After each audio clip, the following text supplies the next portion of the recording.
What's the good word, y'all? Welcome to the New York Jets Syndicate channel. It's your boy DKB here. So we have an interesting connection between the New York Jets and the Minnesota Vikings wide receiver that's expected to be cut.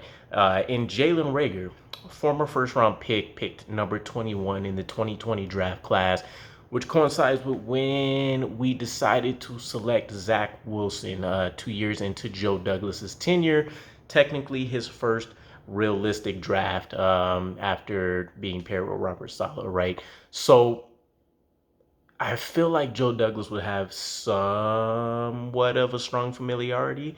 Um, we definitely could have went wide receiver in that draft class, but everybody knew it. We needed a quarterback in Zach Wilson. So Jalen Reagor's career trajectory as a top draft pick has not gone anything close to plan for the Eagles, right? It's the biggest flop. It's the one that the GM gets the most bad press about, considering all of the good that he has actually done. But he struggled to select some top tier wide receivers, especially with who was kind of available and around in that draft class. So we're talking Jalen Reagor. Why would he be a connection for the New York Jets? Obviously, we're still reeling a little bit from the loss of Corey Davis retiring. People feel like we need that immediate replacement option for him. And there's not going to be many quality guys that are going to be able to go in there and do what Corey Davis was going to do for us in this roster. So, what's the next best thing to do? Get what you fathom in your offense. And the New York Jets love speed. Jalen Reagor definitely brings that in aces, but you also need a viable candidate. So coming off this 2022 season, it doesn't look great for Jalen Reagor. I mean, overall for the season or for his career anyways, he's had 72 receptions, 799 yards, 4 touchdowns. He has been involved a bit in the rushing game, 18 attempts for 83 yards. It's not a bad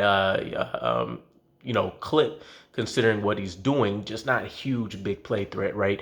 4.6 yards per carry, basically.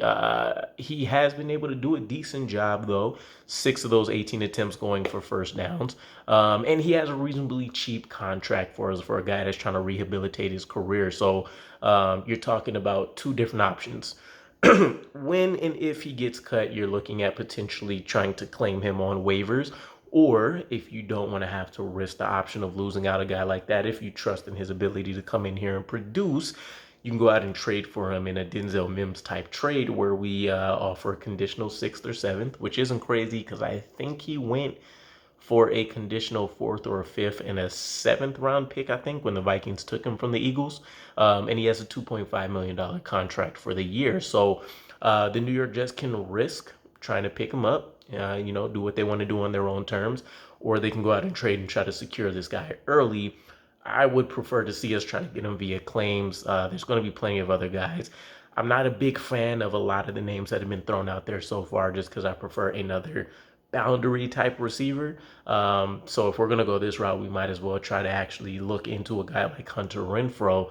And again, as I mentioned, his last season with the Vikings hasn't gone particularly well, which is noticed by the fact that he's played the most amount of snaps in the preseason for the Vikings wide receiver room with 91 snaps.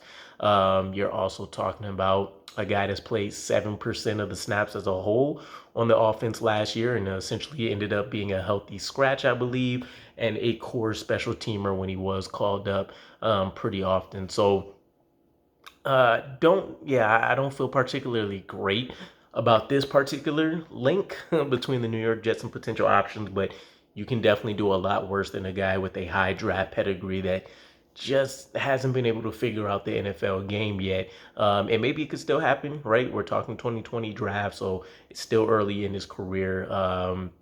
But he's much closer to a Denzel Mims than I would say, even a Laquan Treadwell, maybe that can come in and after, 4 or 5 years in the league, yeah, at least looks like a solid number 4. So we'll see. He wouldn't need to be anything special right away in this New York Jets offense. He'd be another speed option to pair with guys like Mecole Hardman and Xavier Gibson if he ends up making a roster. But let me know what you guys think. How would you feel about us trying to snatch him up?